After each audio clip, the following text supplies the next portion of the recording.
Freddie We're Mercury? not live, are we? We might be live. Okay. Freddie Mercury is the champion of champions. Okay, I he is know. like the paradigm of masculinity. All the best songs about winning are written by a gay guy. How do you guys feel about that? Freddie Mercury is the man. Okay, Say he's the hey man's now man. already. We Look at him. got to start the show. Hey now. Something called the ratchet effect. If you've been following this channel for a while, You're an idiot. already heard me talk about the absurdly stunted American political landscape. If you're new here, the idea is this. American politics lean heavily to the right. On one side of the aisle, the Republican Party espouses alarmingly far-right politics, more extreme in their nature than even some notable far-right parties in European politics, like the National Rally in France and UKIP in the UK. Often. So wait. What? Now look, I'm American. Okay, We don't I'm know a these filthy, parties. Yeah, who amazing cares? American. Okay, I don't know about the rest of the world, but I thought there were some pretty extreme right-wing parties in Europe that were advocating for like basically white, well, not white nationalism, but like whatever their country is nationalism. Like, don't let anyone else in, no immigration, close all the borders, blah, blah, blah. We need to completely, go back to, 100 years ago. That seems to be way more to the right than anything happening in America. But Yeah. what do I know? Yeah, no, we just had a bunch of people down in Texas, right? And I'm assuming they let a bunch of those people in. It seemed like they did. It seemed like everyone was on one side they let in. So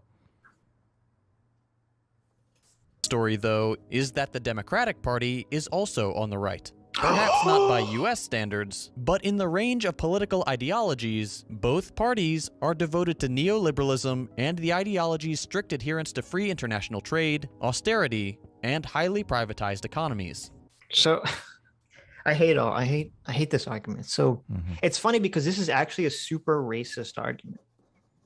Because what they do is they say, oh, well, if we take all white European countries and America, maybe America would be a little bit more to the right than all those other countries. That's the scale. They're only looking at white European countries. If you look at the whole world and you start including like the Middle East and Asian countries and African countries, is America a far right government? No, we're probably smack dab in the center. We're probably way more to the left than most other governments in the world. well, Because there's still so many authoritarian right-wing governments, flowing around the world. again, you have to look at the specific issues, because if we're talking about women's rights, what are you talking about? Fucking America's Exactly. We're way to the left on women's rights. Right. Way to the left on women's rights. What are you talking about? Yep. Gay rights. Way, way, way to the left. Well, I think you nailed it when you said this is just a form of gaslighting. Yeah. That's what it is. So I got two of them. Let's back it up. Austerity, privatization. Because those neoliberals. Deregulation is the one. So deregulation, I think, we talk about this all the time.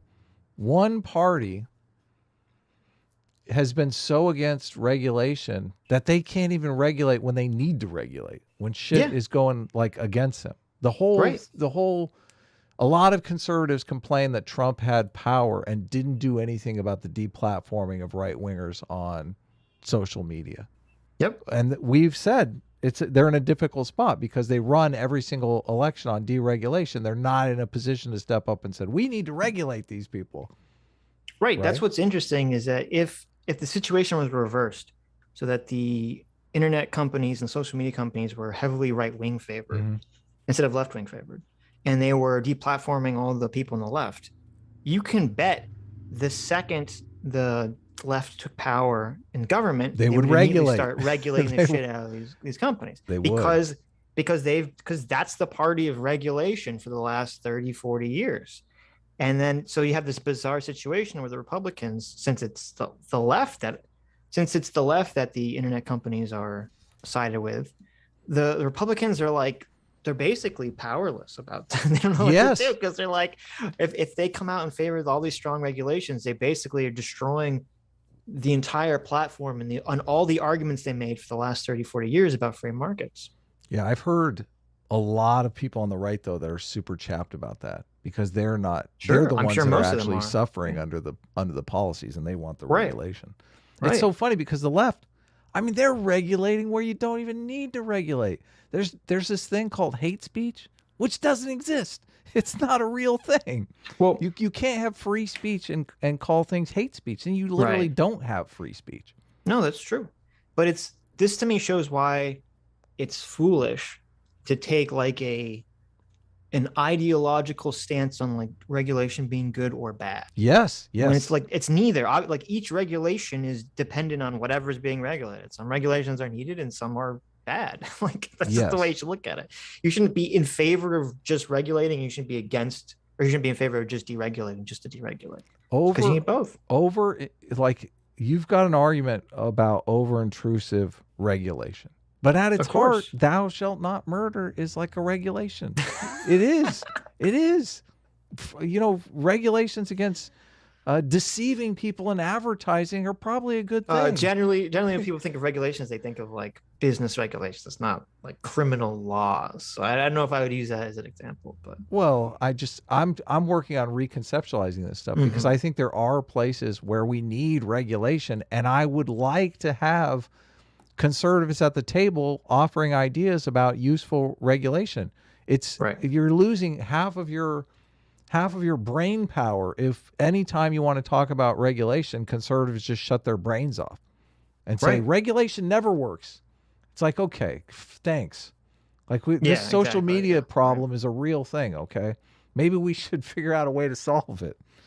So austerity, I agree with him on. Austerity's fucking nonsense. And but wait a minute. Both sides are for austerity. Wait a minute. When are the Democrats ever been in favor of austerity in America? Dude, Obama constantly talked about balancing the budget, and that's not austerity. That is austerity. No, austerity is not just about balancing the budget. It's like this whole idea that people are too self-indulgent in their personal lives and they need to cut back on their personal spending, and the government needs to cut back on personal spending. No, the Democrats have never talked about austerity ever that I ever remember. I don't know. Biden. I don't think. I mean, balancing the budget is completely different because the Democrats say they want to balance the budget by increasing taxes on corporations and on wealthy people, and the Republicans generally say they want to balance the budget by cutting spending. So you don't think the Democrats are in favor of austerity? No, because if you're saying that you want to have a bunch of government programs and you want to have the government pay for them by taxing rich people, that's not an austerity measure at all. Balancing budgets is austerity.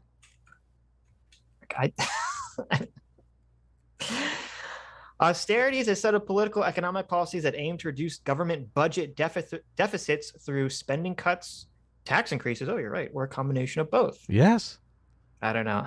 A team for the win right there. Yeah. They're both they're both on the same team. The whole like all of the MMT stuff is in total agreement with both parties are in favor of austerity.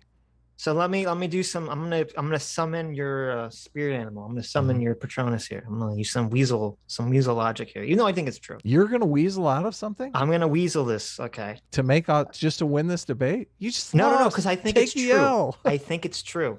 So you could be right technically, but I think if you asked most people colloquially when they think of austerity, they're not thinking of raising taxes to pay for government spending. They're thinking of just cutting government spending. That's always how I've heard it talked about. I mean, even Mark Blythe has a whole book about why austerity is stupid.